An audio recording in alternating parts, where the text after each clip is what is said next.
Dari 12 ini memang 7 orang sudah mendapatkan surat tugas termasuk saya. Tidak ada konflik sebetulnya di antara kami. Yang membuat itu kan media seolah-olah ada konflik. Ya tentunya saya sangat terbuka kalau saya menjadi wali kota ya. Saya sangat terbuka dengan bagaimana saya sebagai wali kota bisa mengurus kotanya, bisa mengurus masyarakat. Kota Tasikmalaya dalam kepemimpinan saya ke depan jauh berubah. Begitu. Keinginan untuk pribadi saja kalau nggak ada anggarannya sulit gitu kan. Cuma ya memang itu membutuhkan orang yang bisa mengambil kebijakan di sini gitu. Mau ngambil wakil wali kota dari partai mana dan siapa? Kan tadi sudah dibicarakan di awal, kita belum. Tapi proposal udah masuk ya? Udah ada yang masuk proposal? Ya banyak. Saya dong calon wakilnya. Gitu. Banyak gitu, dan saya pun. Assalamualaikum warahmatullahi wabarakatuh, Baraya Priangan. Ketemu lagi di Perspektif. Kali ini saya menghadirkan seorang tamu yang sangat istimewa. Beliau adalah Sri Kandi Tasikmalaya yang melintang menjadi tokoh nasional di belantara politik Indonesia. Beliau adalah Bu Nurhayati Effendi. Tepuk tangan. Bertemu untuk kesekian kalinya dengan saya dalam Perspektif. Dan penontonnya selalu banyak, ribuan. Oh gitu. Tampaknya ibu ini turun di Pilkada Kota Tasikmalaya, ancang-ancang persiapan, dan kehadirannya cukup mengguncangkan. Cukup ngacak-ngacak peta. Yang tadinya kalau dalam perspektif politik, tadinya ada Pak Ipan, Pak Yusuf, sama Pak Piman. Sekarang muncul ibu ini cukup merubah peta di Kota Tasikmalaya. Ngomong-ngomong, udah ketemu sama mereka semua ya? Sudah. Ketemu sama Pak Piman? Sudah. Bisa diceritain gimana hasil pertemuan? Kami bertemu dengan Pak Piman sebagai balon wali kota Tasikmalaya. Ya tujuannya yang pertama adalah silaturahmi ya, silaturahim yang baik.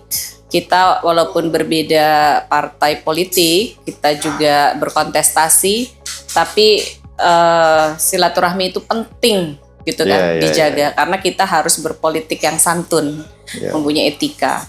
Dan kami berbicara mengenai bagaimana sih Kota Tasik ke depan gitu aja. Jadi tidak ada dalam rangka membicarakan siapa Z1, siapa Z2, tapi lebih kepentingan Kota Tasik itu sendiri. Tapi benar ya, ibu ngajakin dia jadi wakil. Ya, benar nggak sih? Tidak. Ya, kami pada saat ini sebenarnya belum mengajak siapa-siapa gitu. Belum mengajak siapa-siapa karena tugas saya juga yang sesuai dengan surat tugas gitu yang diberikan oleh DPP, bahwa ada 2 poin kan. Yang pertama menjalin komunikasi politik dengan partai-partai politik dan masyarakat gitu.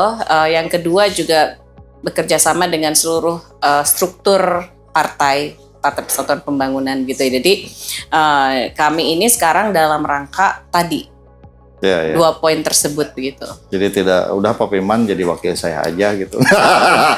Pembicaraan kami belum ke sana. Ngopi aja.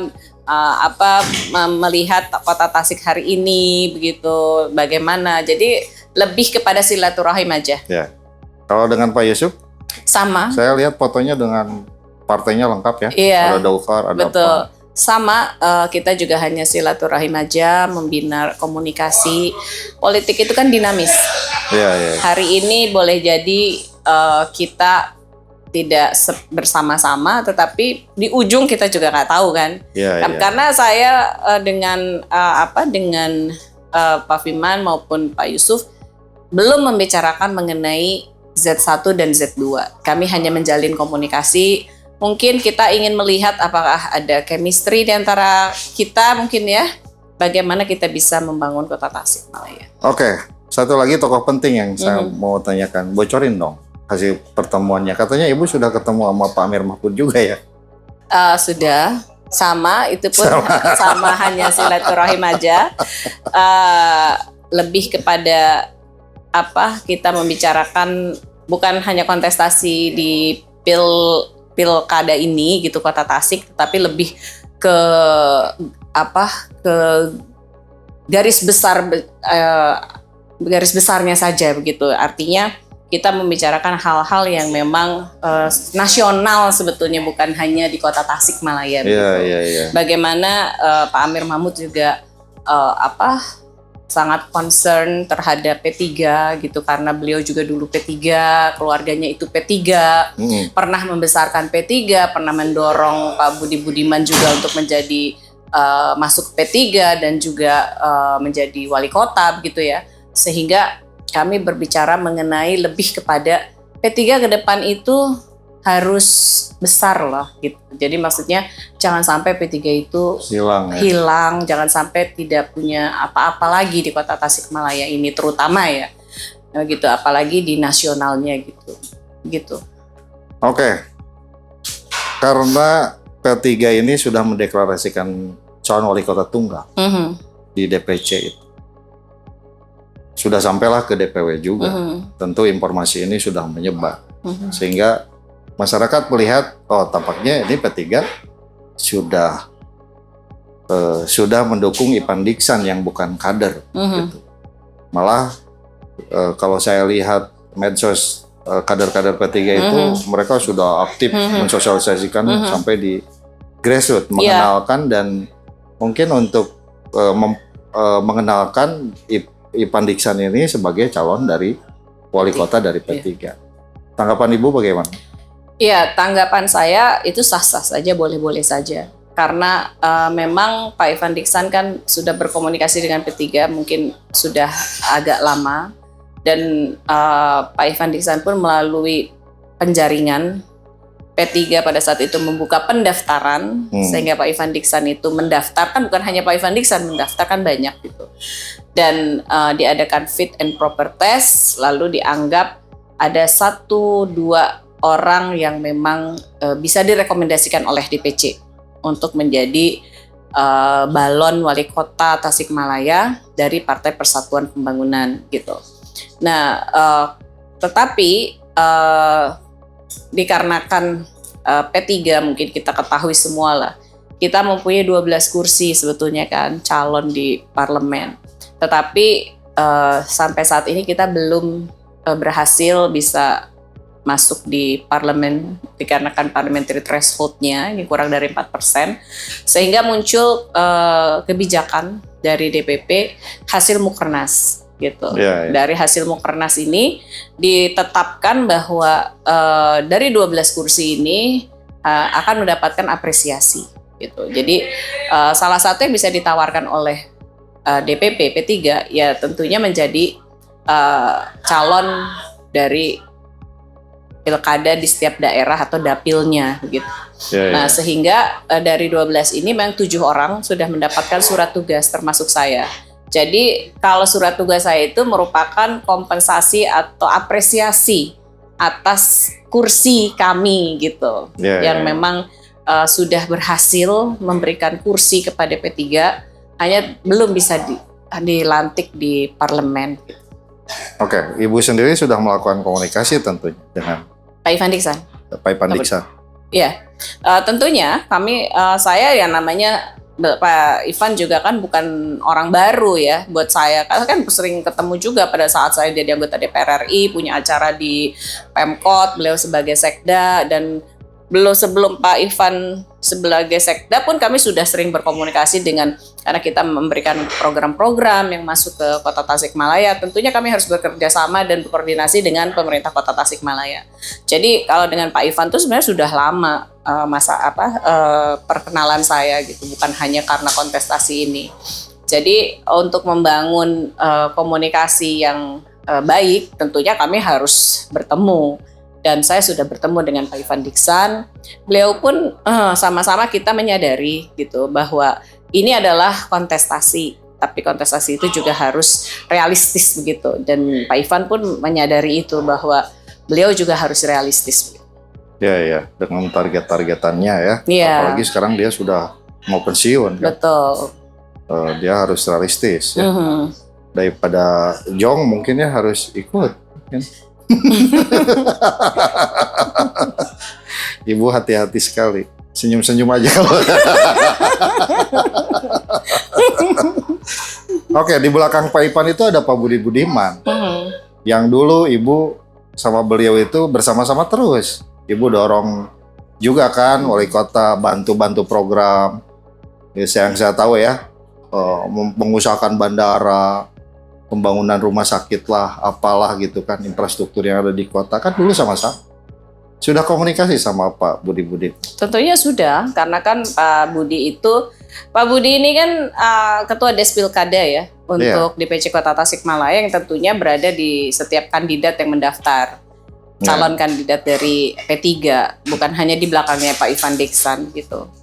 Dan kami sudah berkomunikasi dengan DPC, pada saat itu dihadiri oleh Pak Budi Budiman dan Pak Zenzen, itu sebagai sekretaris DPC, kami banyak berdiskusi. Jadi intinya ya silakan saja Pak Budi dan Pak Zenzen mempersilahkan kami berdua ini untuk turun ke lapangan, silahkan berkontestasi dengan baik begitu. Jadi tidak ada konflik sebetulnya di antara kami. Yang membuat itu kan media seolah-olah ada konflik. Kalau media kan melihat apa yang nampak saja gitu kan. Dan ini bukan bukan wacana orang ini, wacana dalam obrolan politik lah, orang-orang biasa seperti kami ini yang melihat ya ada friksi lah, gitu, ada persaingan, dan di balik persaingan taruhlah sekarang adanya Bu Nur dengan Pak Ipan ini, di belakang Pak Ipannya adalah Pak Budi gitu, sehingga ya wajib bagi Ibu untuk melakukan komunikasi. Betul. Ya hade goreng kubasa kan. Betul. Karena di poin 2 surat tugas itu adalah kami harus berkoordinasi dan berkomunikasi dengan seluruh struktur Partai Persatuan Pembangunan. Jadi ya tentunya pada saat kami mendapatkan surat tugas, ya saya berkoordinasi dengan DPC maupun dengan Ketua Despilkadanya sebagai Pak Budi Budiman. Ya kan, kalau saya melihat ada surat tugas direspon dengan deklarasi, gitu kan? Ya, deklarasi. Kira-kira Pak Budi Budiman itu di balik deklarasi itu, kita berpikirnya seperti itu. Gitu ya. Deklarasi itu kan dilakukan sebelum saya pulang haji. Gitu. Pada saat itu kan saya menjadi tim pengawas haji. Jadi saya masih di Arab Saudi, belum mengambil surat tugas yang diberikan oleh DPP begitu. Dan sementara Pak Ivan Diksan itu kan sudah mengambil, sudah mendapatkan, sehingga antusiasme mungkin ya partai mempunyai calon yang sudah mendapatkan surat tugas, euforia, sehingga terjadilah deklarasi itu. Tapi sebetulnya acara itu bukan acara deklarasi, tetapi acara konsolidasi partai begitu. Untuk pemenangan pilkada. Iya, untuk pemenangan pilkada. Tetapi mungkin dengan semangatnya gitu ya para semua yang hadir, sehingga terjadilah deklarasi itu. Gitu. Tapi tujuan awalnya bukan deklarasi, itu konsolidasi saja. Iya. Yang saya heran kok nama Ibu tidak dideklarasikan juga gitu. Karena sayanya belum ada tadi itu. Kalau sekarang kan setelah kehadiran saya kan tidak ada lagi deklarasi-deklarasi itu. Jadi memang tidak ada masalah. Oke Bu, jadi wali kota Tasik ini tidak mudah. Kota miskin, pendapatan per kapitanya kecil, masyarakatnya banyak yang nganggur, termiskin di Jawa Barat. Berantakan ya.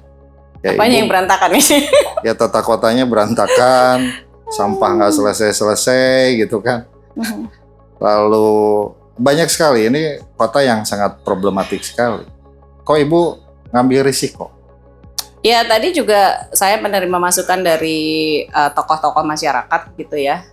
Karena kalau saya ditanya visi misi sekarang apa sih? Saya bilang visi misi saya akan berdasarkan masukan dan dari masyarakat begitu. Sebetulnya masyarakat itu menginginkan apa sih? Kebijakan apa yang harus diambil oleh kepala daerahnya?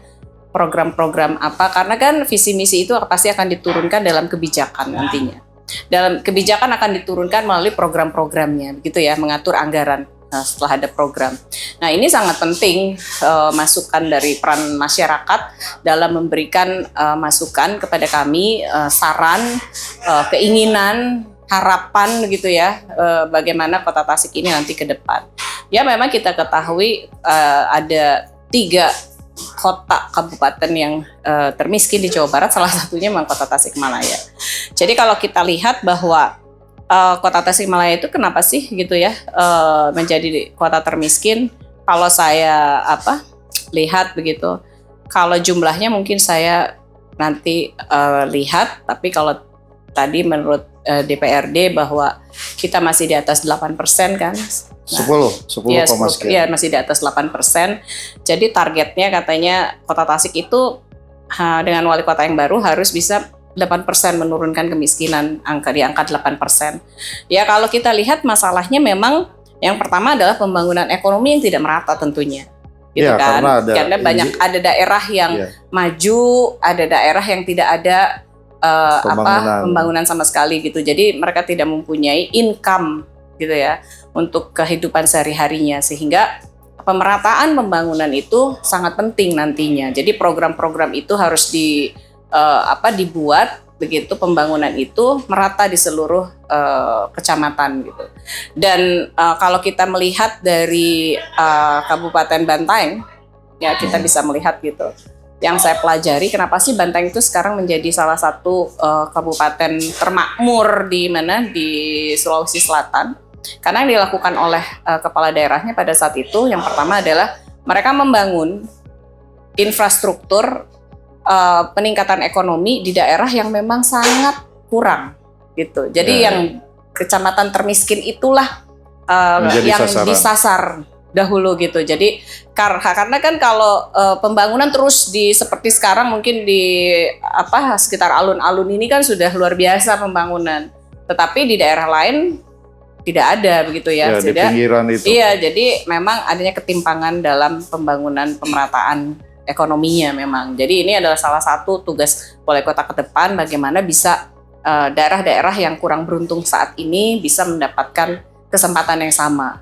Jadi kan nanti memang harus diatur tata ruangnya dahulu ya. Kita juga harus melihat apa sih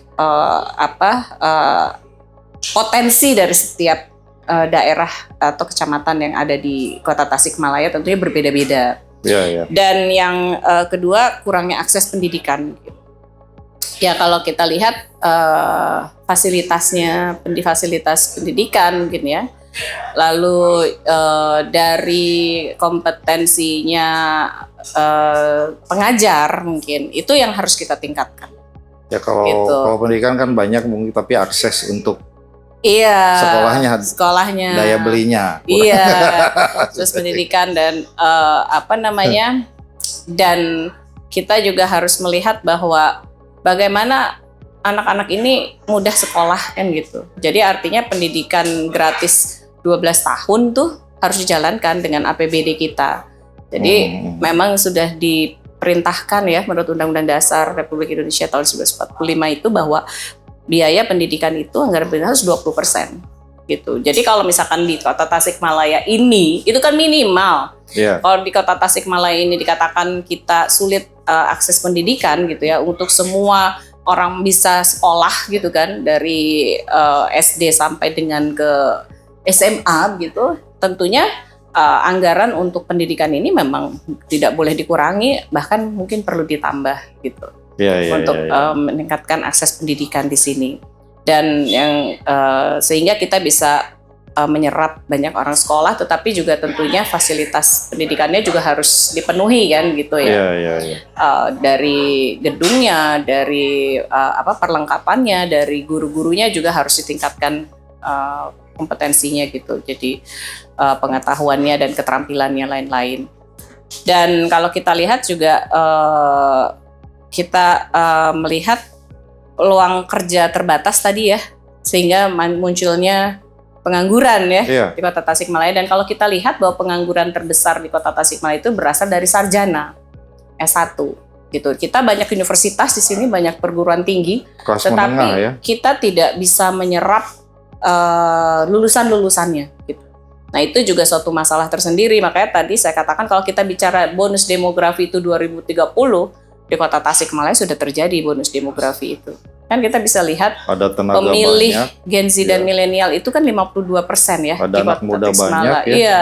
Sehingga yang produktif lebih banyak daripada yang non produktif. Jadi kalau kita lihat Gen Z milenial 52%, Lalu yang masih produktifnya juga yang sampai berumur 58 tahun itu juga kan masih banyak. Jadi sebesar mungkin bisa lebih dari 80% itu. Nah, ini adalah suatu hal yang harus kita perhatikan. Jadi bagaimana para Gen Z ini gitu ya, milenial ini bisa tersalurkan, dia bisa bekerja, baik itu dia bisa bekerja di tempat-tempat kerja, atau juga mereka menjadi peluang menjadi entrepreneurship gitu.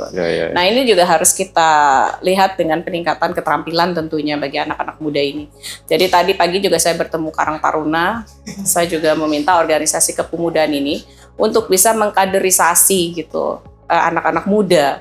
Yang mana anak-anak muda ini kan harus mempunyai, karena energinya lagi tinggi-tingginya kan kalau anak muda itu. Jadi mereka harus ditingkatkan kreativitasnya begitu dan ditanamkan idealisme gitu, sehingga anak-anak muda itu tidak gampang terpengaruh dengan pengaruh-pengaruh yang buruk sekarang ini.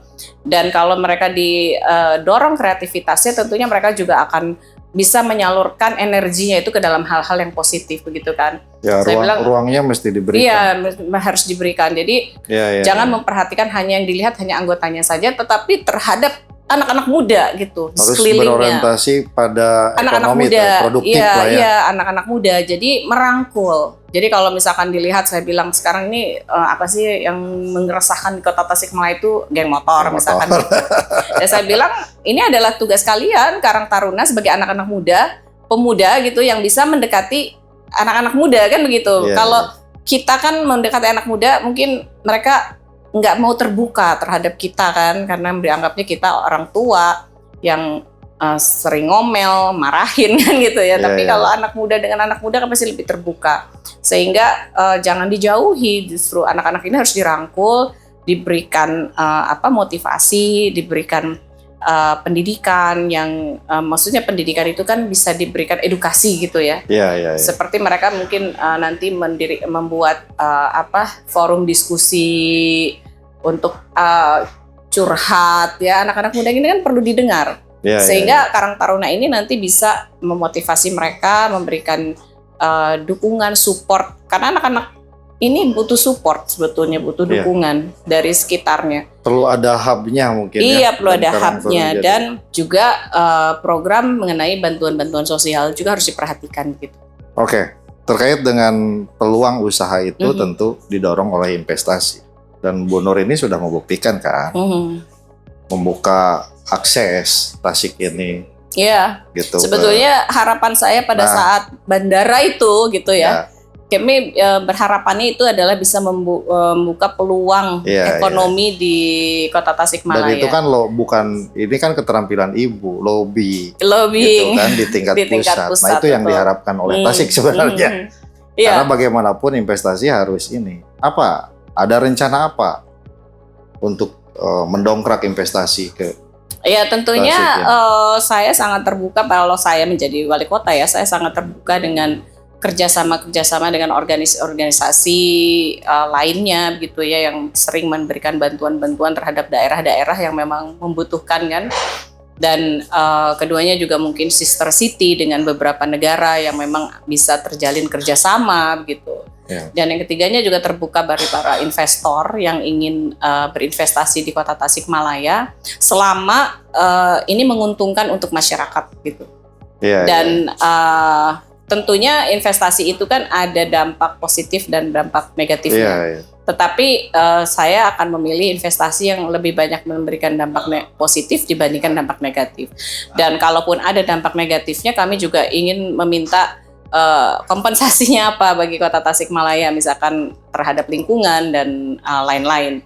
Jadi kalau yang saya lihat bahwa Kota Tasikmalaya ini kalau kita jadikan misalkan daerah industri, tidak mungkin. Kita dengan daerah yang kecil, sudah padat penduduknya, lahan terbukanya pun masih kurang begitu ya. Saya rasa tidak tepat begitu dengan polusi yang cukup tinggi gitu ya. Atau sebagai wali kota dorong daerah-daerah sekitar untuk jadi daerah industri Kota Tasik. Betul, hubnya. Jadi kalau boleh saja industrinya di sekitar kita, tetapi nanti mungkin pergudangannya gitu ya, Iya.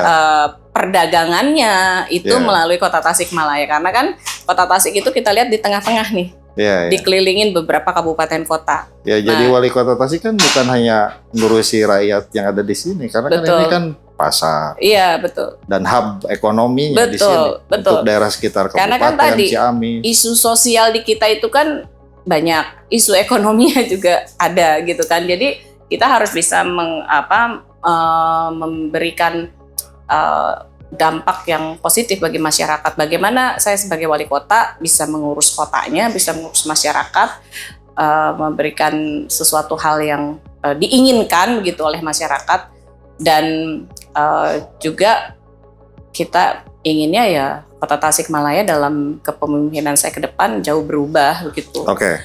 Menurunkan kemiskinan tadi, Ya. mengatasi masalah sampah, mengatasi masalah pengangguran gitu ya. Tata kota. Iya, tata kota. Dan memang pastinya kalau kita ingin beres-beres gitu ya, akan ada yang suka dan tidak suka ya. Iya, iya. Gitu. Tapi saya rasa harus mulai dibuat.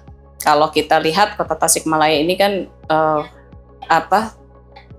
tata kotanya ya, pembangunannya tidak beraturan gitu. Nah, mungkin Ya kalau bahasa saya semeraut. nah ini harus mulai Kurang indah gitu ya. ditertibkan dengan adanya ruang-ruang terbuka hijau yang lebih banyak, ruang-ruang kreativitas untuk anak-anak muda gitu ya. Dipercantik. Iya gitu. Lampu-lampunya nyala gitu. Dan bagaimana kita mendapatkan masalah-masalah yang sekarang masalah menjadi anugerah gitu ya. Ya. Salah satu tadi juga saya menerima dari tokoh masyarakat masalah sampah di Kota Tasikmalaya yang menjadi Ya. masalah besar gitu di Kota Padahal Tasikmalaya. itu sumber uang kan. Iya. Ya saya bilang tergantung bagaimana kita akan mengelola sampah itu sendiri. Gitu. Kalau dibiarkan akan jadi masalah karena akan ada timbul penyakit, kotor, bau gitu kan. Jadi tidak asri gitu ya. Kota Tasikmalaya jadi kumuh, jadi kotor. Tapi kalau kita akan mengoptimalkan sampah ini, kita kelola dengan baik, juga akan menjadi anugerah. Kita akan mendapatkan income dari sampah itu sendiri gitu. Jadi saya bilang saya sudah sampah ini ke beberapa negara kita sudah studi banding. Pada saat saya menjadi anggota DPR RI, saya datang di Kyoto, di Kobe, saya datang di Singapura, Ya, di Singapura Denmark hebat. gitu ya. Bagaimana mereka mengelola sampah? Sebetulnya banyak sih hal-hal yang bisa kita ambil. Karena makanya saya itu senang traveling. Ya. Pada saat traveling mungkin orang hanya inginnya jalan-jalan aja ya, healing gitu. Kalau saya justru kalau traveling itu saya ingin melihat bagaimana negara lain itu mengelola daerahnya gitu. Saya selalu melihat gitu bagaimana perkembangan pembangunan di sana seperti apa, kenapa bisa seperti itu gitu, kita pelajari betul sehingga ya konsep-konsep itu pasti ada sebetulnya gitu, ada. Ya kan nggak mustahil juga Tasik ini jadi mendunia gitu. Ya. Dalam pengolahan sampah misalkan. Ya harus ada niat ya, goodwill yang betul-betul gitu dari para pemimpinnya. Bukan hanya saya lah, siapapun nanti yang akan menjadi pemimpin Kota Tasikmalaya itu diharapkan mempunyai inovasi gitu ya, kreativitasnya. Bagaimana pemikiran-pemikiran yang out of the box-nya sehingga Kota Tasikmalaya ini bisa seperti yang diharapkan oleh semua warganya. Nah, itulah yang tadi saya tanyakan. Kok Ibu mau jadi wali kota Tasik gitu ya, gajinya kecil. Challenge kan? APBD-nya kecil gitu. Ya, PAD-nya kecil betul. gitu. Ya, kalau untuk gitu. Tasikmalaya ini kan Kota Tasikmalaya itu saya melihatnya bahwa ini adalah pengabdian. Artinya saya dilahirkan di Kota Tasikmalaya, keluarga saya juga di Kota Tasikmalaya, dan ini adalah tanah kelahiran saya ya, kampung halaman saya. Jadi lebih kepada pengabdian saja, dan challenge sih sebetulnya ini adalah suatu tantangan gitu ya. Bagaimana dengan kota yang seperti Tasikmalaya ini dengan masalah-masalah yang ada, dan masalah yang terpenting adalah anggarannya ya gitu ya, tidak mencukupi. Bagaimana sih bisa membangun suatu Ya mau nggak mau harus ada jangankan investasi. kota mungkin ya, kita membangun keinginan untuk pribadi saja kalau nggak ada anggarannya sulit Iya, gitu iya. kan. Nah, tetapi kan banyak inovasi-inovasi pembiayaan, inovasi-inovasi pembangunan Yang hari ini tidak dilakukan Yang- kerjasama investasi itu. yang bisa dilakukan gitu sebetulnya gitu. Banyak cara. Cuma ya memang itu membutuhkan orang yang bisa mengambil kebijakan di sini gitu. Bisa membuat program-program yang memang nantinya memberdayakan masyarakat. Oke, tadi saya sepakat harus ada pemimpin yang out the box, memiliki wawasan, memiliki jaringan tentunya, dan tidak berpikir untuk memperkaya diri. Betul. Berpikir clear untuk kemajuan Ya, kota. kalau mau Dia kaya menarik- jangan jadi wali kota, jadi pengusaha, industri, membangun industri gitu kan. Iya. Berpikir jadi wali kota, narik investasi, narik apa ke Betul. sini gitu kan. Berpikirnya harus terbuka tentunya. Dan ini banyak hal yang mesti ditata. Oke, Bu. Saya tidak meragukan kapasitas keilmuan, pengalaman, dan lain sebagainya mengenai bagaimana mengurus negara. Meskipun Ibu seorang perempuan, saya tidak meragukan. 1 dekade di DPR RI, tentu banyak hal yang dipelajari. Pengalaman. Ngomong-ngomong, mau ngambil wakil wali kota dari partai mana dan siapa? Kan tadi sudah dibicarakan di awal, kita belum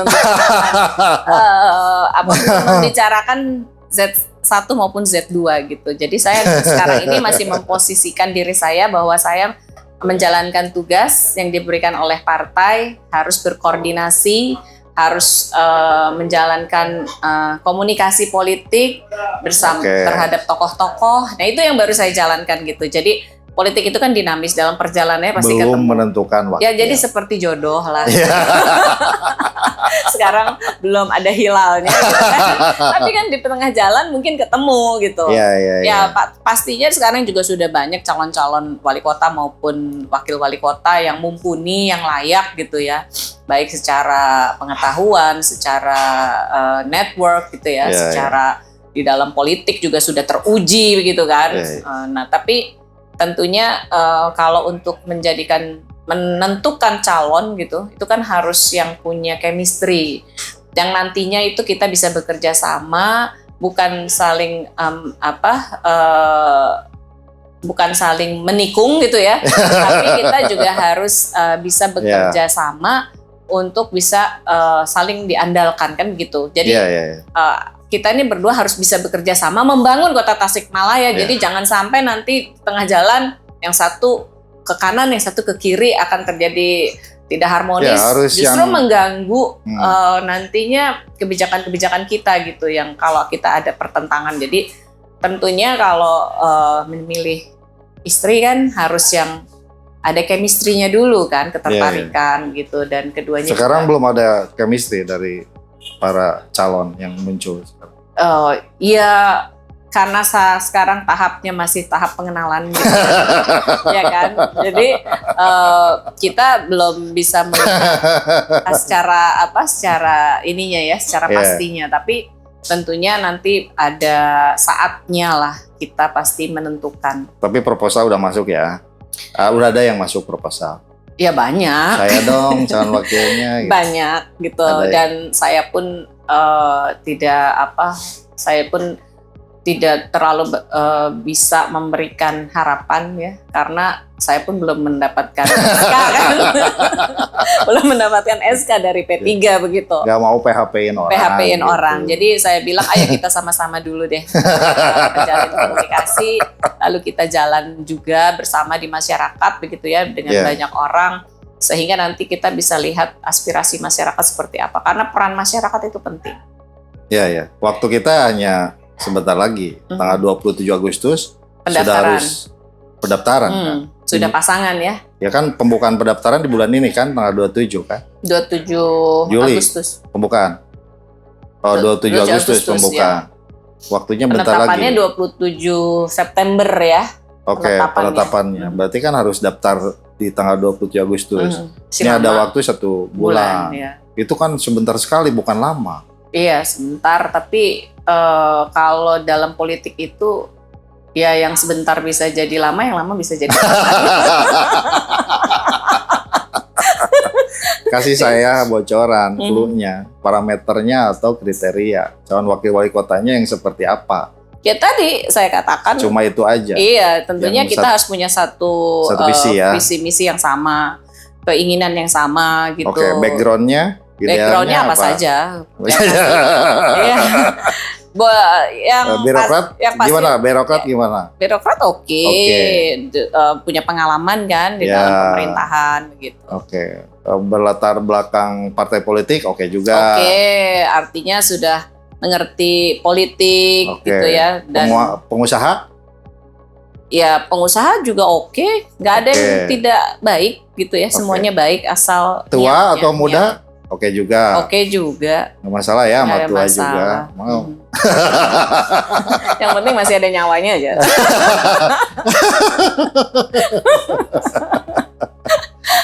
Oke, saya nggak mau desek mana nih. Kalau birokrat sama pengusaha lebih baik mana gitu. Saya nggak mau desek ke sana. Semuanya baik, tidak ada yang lebih baik. Oke. Lalu tentu saja ada target tentunya. Waktunya kalau ini Ibu udah 100% full nih ya, calon wali kota nanti turun SK. Targetnya kapan nih? Pas daftar aja nanti ya. Pas daftar aja lah. Tentunya target secepatnya, tetapi batas waktunya kan nanti sebelum pendaftaran gitu. Nah kami pun memang tidak mau berlama-lama ya, tetapi kan nanti tergantung keputusan DPP ini gitu menentukan. Tapi kalau inceran udah ada. Iya, jadi kita lihat kan? lah. Kita lihat. Udah ada nih. Referensinya kan udah ada. Iya, ada. Kita lihat aja.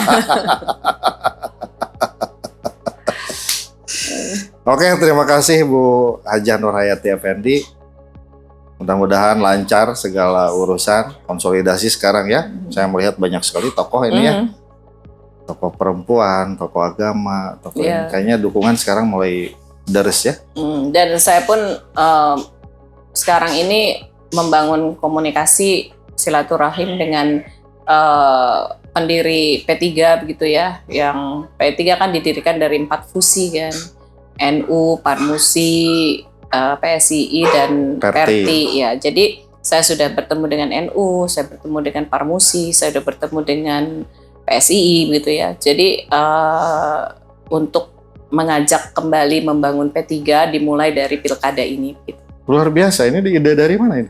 Ya karena lama loh, nggak ada loh wacana organ-organ fusi partai ini dibicarakan di P3.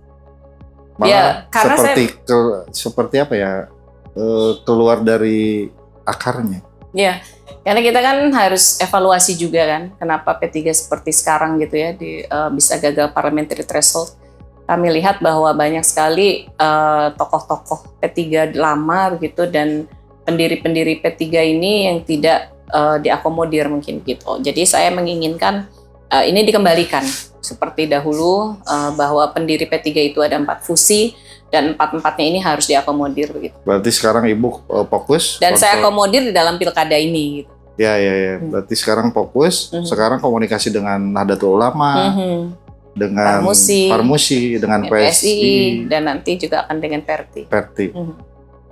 Luar biasa. Ya.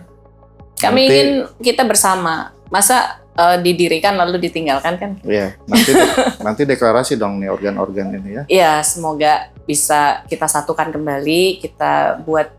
Kalau saya sekarang ini berpikir bukan hanya untuk diri saya ya, tapi saya ingin bagaimana kita bisa membesarkan Partai Persatuan Pembangunan kembali di tahun 2029. Tentunya harapan itu ada di 2024 ini dalam pilkada. Jadi Partai Persatuan Pembangunan harus menurunkan kader-kader terbaiknya untuk memenangkan pilkada sehingga P3 bisa besar kembali di 2029 harapannya, dan evaluasinya adalah kita harus merangkul semua kembali ke P3 begitu. Jadi nafas akarnya perjuangannya itu dihidupkan kembali. Karena itu modal historis, modal ideologis, dan modal untuk bangkit kembali tentunya. Iya, jadi jangan jadi histori kan, History ya. Iya. Apalagi ketiganya hanya jadi sejarah ya. Iya, betul. Karena hilang. Mhm. Oke, menarik sekali pembicaraan. Nanti kita akan ketemu lagi tentunya dengan gagasan yang lebih segar tentunya tentang Kota Tasik. Sekarang saya nyepil aja dulu ke Baraya Priangan yang pengen tahu keseriusan Ibu nyalon wali kota, tentunya komunikasi dengan siapa, visi dan gagasannya seperti apa. Itu kan banyak orang yang nggak tahu Bu Nur nih karyanya apa untuk Kota Tasik. Padahal kan dari kemarin kerja untuk Tasik. Banyak ya Mbak ya. Banyak ya, tapi iya. nantilah kita Iya, bahas betul. satu-satu ya. Oke, Baraya Priangan, kita ketemu lagi di perspektif episode berikutnya dengan pembahasan yang lebih menarik lagi, dengan obrolan politik, bocoran politik yang lebih menarik lagi, dan tentu obrolannya lebih banyak tawanya. Assalamualaikum warahmatullahi wabarakatuh. Waalaikumsalam. Tur nuhun.